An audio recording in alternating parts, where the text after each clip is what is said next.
Good evening, I'm Dennis Ward. Welcome to APTN National News.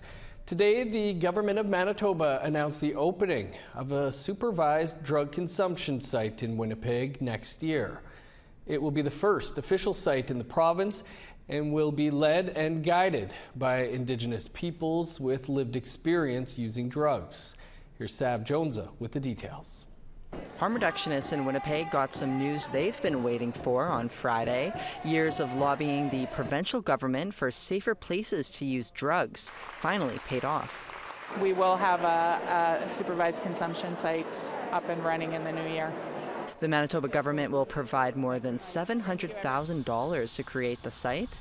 Their partner, the Aboriginal Health and Wellness Centre, will lead the service, making it also the first Indigenous-led supervised consumption site in Canada.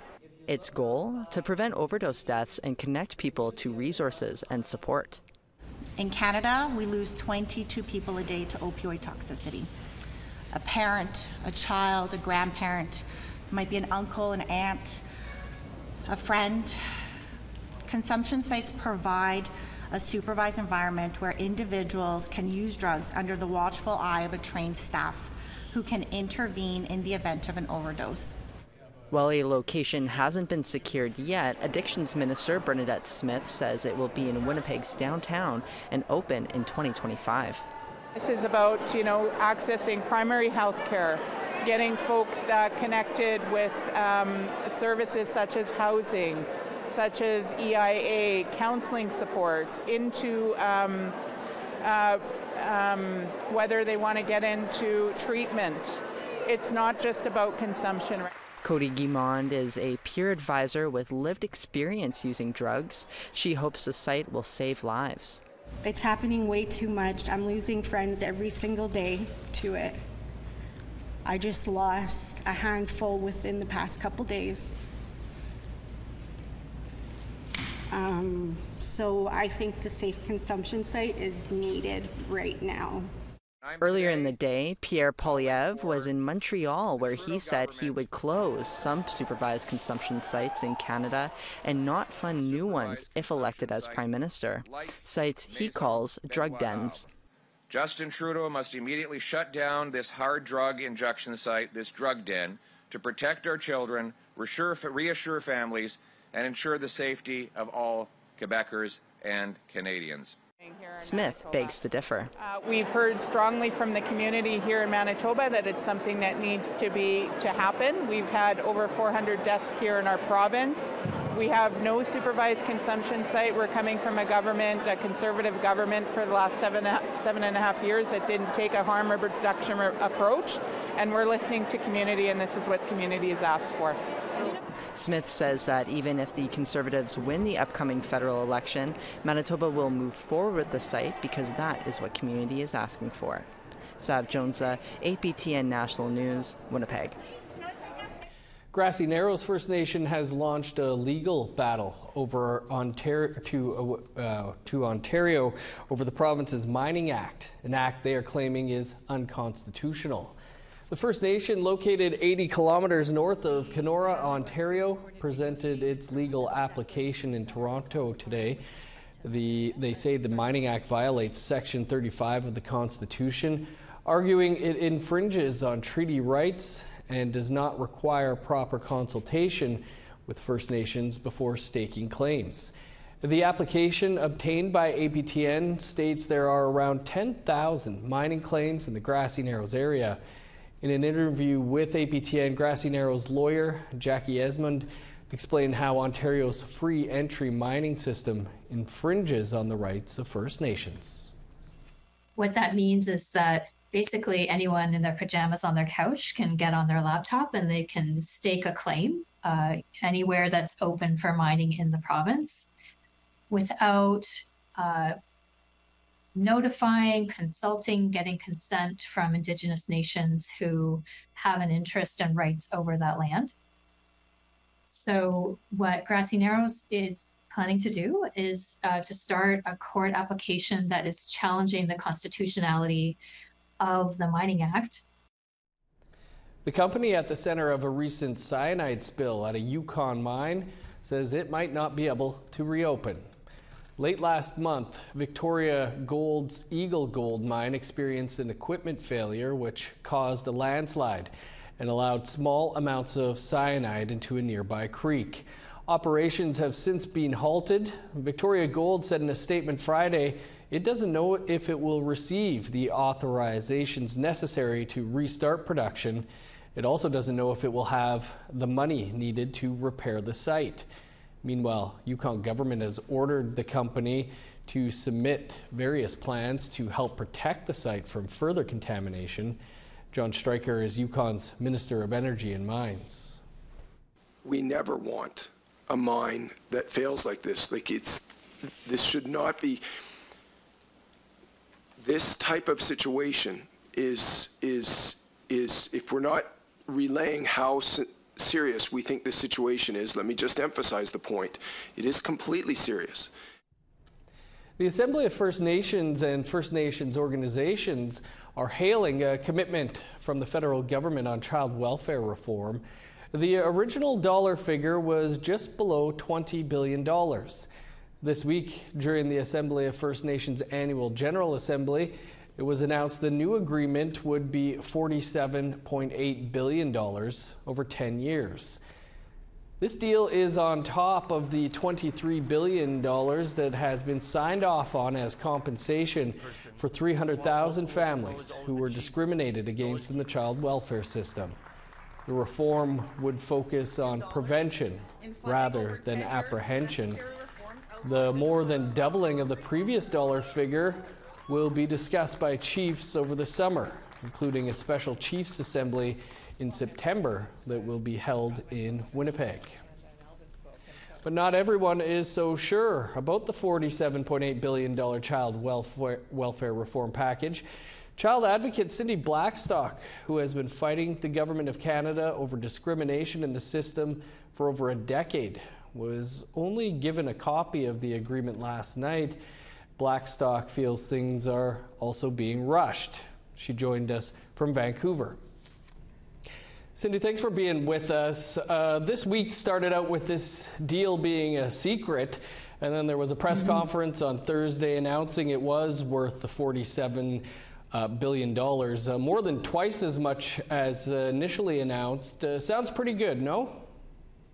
Well, we have to wait and look at the details. I mean, we already have, thanks to the Canadian Human Rights Tribunal, about $22.5 billion over 5 years, plus things like capital and other expenditures are on top of that. So we have to do our due diligence and look at what's in there. And one of the things that strikes me very early is that there are a lot of different hands in this cookie jar of money, and one of them is the Government of Canada's. So the Canadian government's in there, the provinces are in there, the parties have some additional funding. So we have to see out of all of this, how much is left for kids and how is it going to be structured and who is it going to go to, and then who makes the decisions about the implementation of this agreement in a way that hopefully will ensure free, prior, and informed consent. And I need to go through that in more detail to take a look at those paragraphs. Yeah, this deal was already going to be the largest settlement in Canadian history, or believed to be, and now we've doubled one part of it. You talk about hands in the cookie jar. Can you explain what you're talking about there? Right. So, when I talked about the $22.5 billion that's already on the books, plus, additional expenditures on top of that, the Canadian government wasn't one of the groups that was getting funds. But in the agreement in the early pages, it makes clear that the Canadian government is going to get some of this money. It's unclear how much they will get, but they're clearly in there. And one of the other groups that's going to be receiving funds are the provinces and territories, where they provide services to First Nations. That absolutely should happen, but I'm concerned when they're included in this bucket of money that should be going to First Nations and is not on top of it. Cindy, you initially didn't see this agreement, didn't get a copy, right? No. It sounds like many other leaders may not have either. Has this already been a pretty bad rollout of a massive deal here? Well, for me, I absolutely believe that transparency matters when it comes to making the best decisions for children and families, because this particular agreement is going to affect First Nations children all over this country for generations to come. If there was ever an agreement that deserved the best of everyone's contributions, this is it. And when there's such secrecy around it, it really cuts off all of those good ideas and questions from coming in to be able to inform the agreement. So I'm hoping now that it's out, that this won't be just a rush to rubber stamp this, that there will be opportunity for the experts in the regions and most importantly First Nations leadership to really exercise free, prior and informed consent. The time feels pretty rushed to me, especially over the summer when a lot of people are in ceremony or they have family obligations. You know, and we heard that from the chiefs at the assembly as well, is that that date in September feels pretty crunched. But thankfully, the national chief has said publicly that she'd be willing to give 120 days. So hopefully they'll reset that 120 days according to her commitment, and that would push it sometime into November, giving people more time. Cindy, we'll have to leave it there. No doubt be talking to you about this in the coming months. Thanks for taking some time today. Hey, thanks for having me, Dennis. Bye-bye. The federal government provided an update on the wildfire situation today. Details on that and more coming up after the break.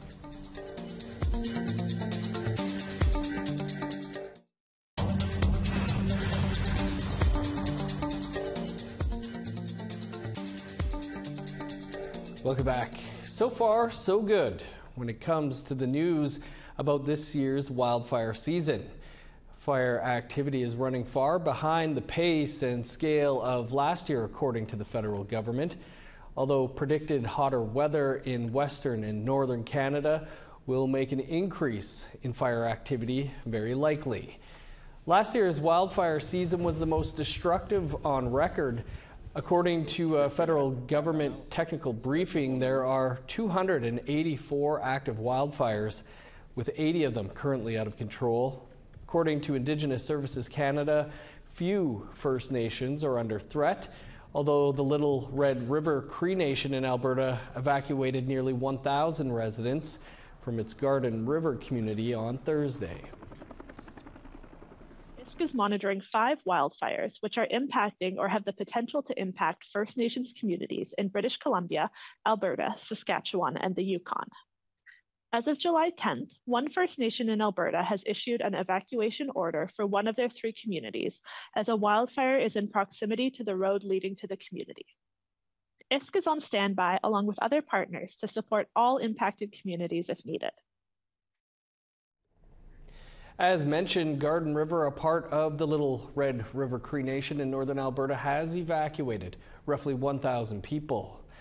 A state of emergency has been called due to a wildfire 46,000 hectares in size that is 8 kilometers from the only road into Garden River. The fire is not currently threatening the community and is about 30 kilometers northwest, but high temperatures are hindering firefighting efforts. In May of 2023, fires destroyed about 200 homes and 100 other structures in the community.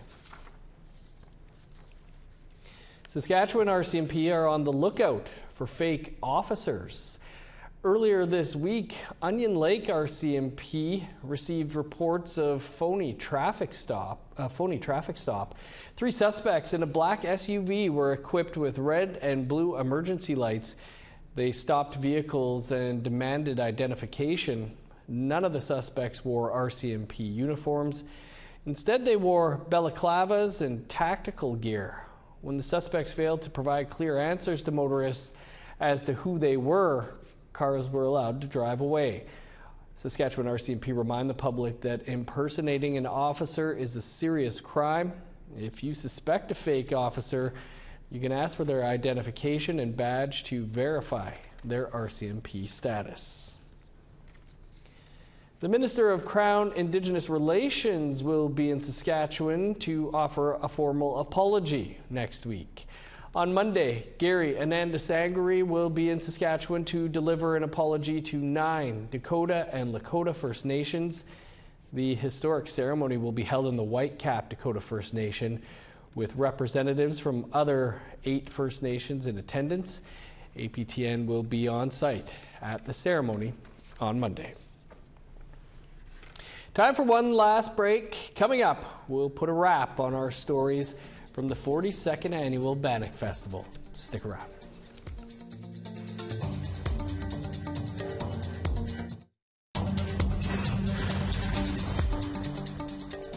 Welcome back. Time now for our photo of the day. Today's picture comes from regular contributor Clarence Jones. While out for a walk along the Skeena River in the Gitxsan Nation, Clarence captured what he says is a young eagle praying. Thanks as always for sharing, Clarence.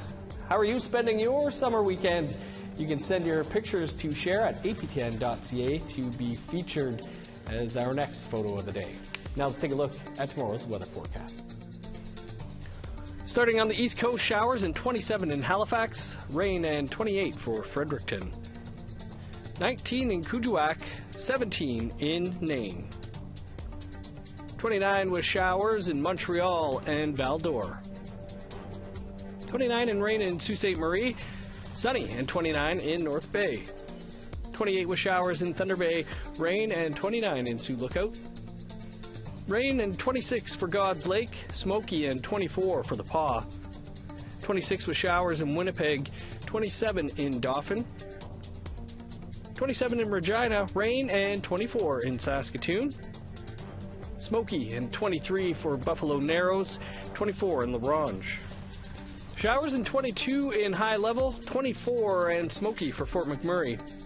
Showers and 24 in Edmonton, 30 in Lethbridge. Sun's out and 23 in Vancouver, 35 in Penticton, 26 for Prince George and Smithers. 25 in Old Crow, 18 with showers in Whitehorse. Sun's out and 21 in Yellowknife, 28 with rain in Norman Wells.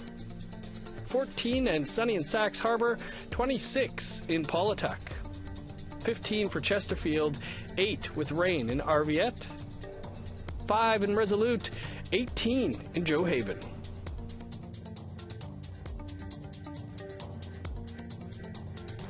Well, after sweltering temperatures hit the west, the heat has officially arrived in central Canada.